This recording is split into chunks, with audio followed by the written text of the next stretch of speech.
আছেন আপনারা? আমরা ভালো আছি। আজকে বাজার থেকে অনেক দিন পর একটা নতুন মাছ পাইছি, রামচোস মাছ। খেতে খুব স্বাদ, সবসময় পাওয়া যায় না। আজকে আমি কীভাবে রান্না করব আপনাদের সাথে শেয়ার করব।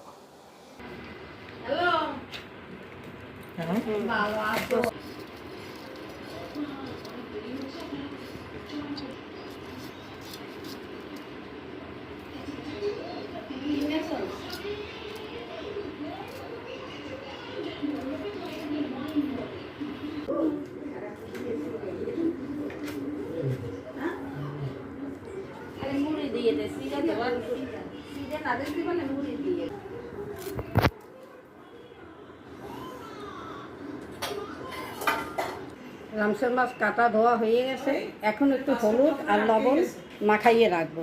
কীভাবে রান্না করব আপনাদের দেখাবো।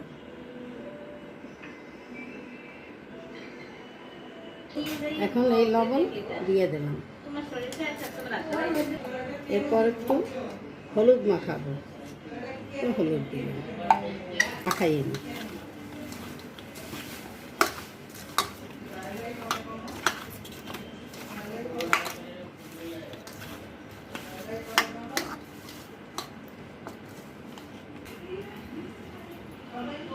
রামচোস মাছ ভাজি করব, এই জন্য কড়াইয়ে প্রথমে তেল দিয়ে নিচ্ছি।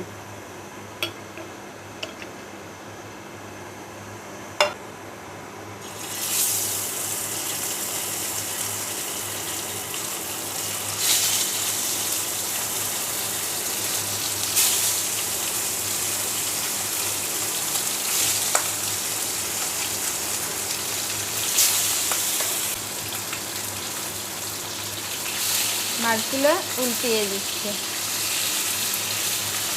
লাল লাল করে ভেজে নেব।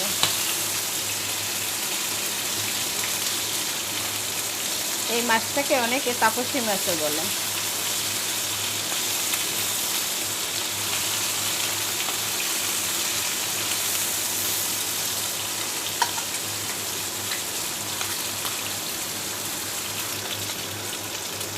মাছ ভাজা হয়ে গেছে, এবার তুলে নিচ্ছি।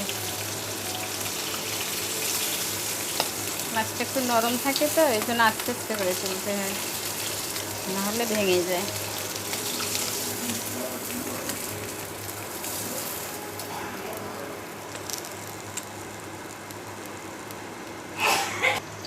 এখন রামচোস মাছের ঝোল করব, এই জন্য কড়াইয়ে পরিমাণ মতো তেল দিয়ে দিলাম। ফোড়নের জন্য দেব জিরে,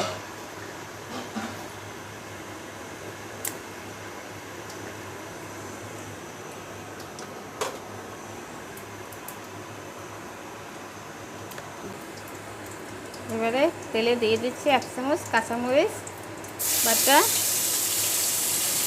1 চামচ আদা বাটা,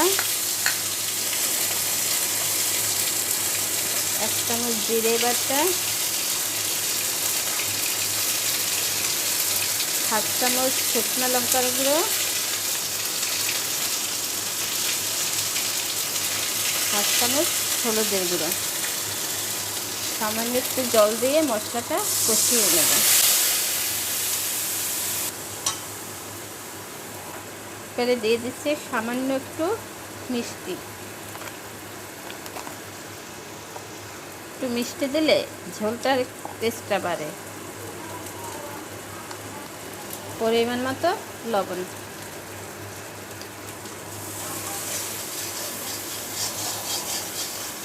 মশলা কষানো হয়ে গেছে, এবারে ঝোল দিয়ে দেব।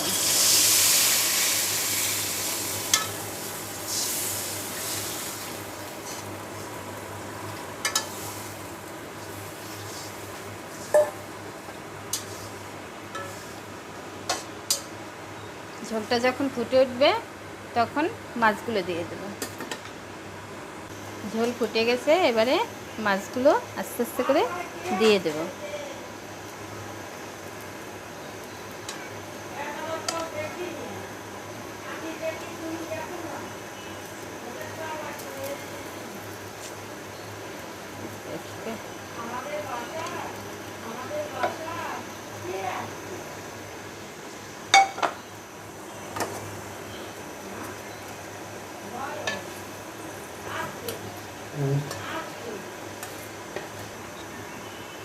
এভাবে 5 মিনিট জাল করলে আমার মাছের ঝোল হয়ে যাবে।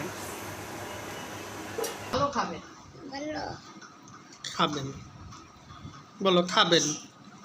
খাবেন। খাবেন। আসসালামু আলাইকুম।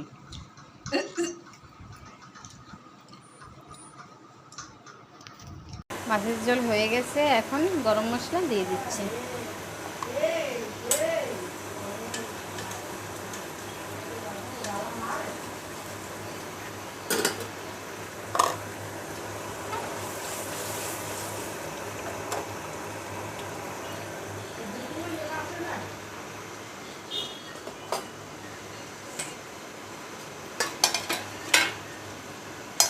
হয়ে গেছে রামসর মাছের ঝোল, এবার নামিয়ে নিচ্ছি।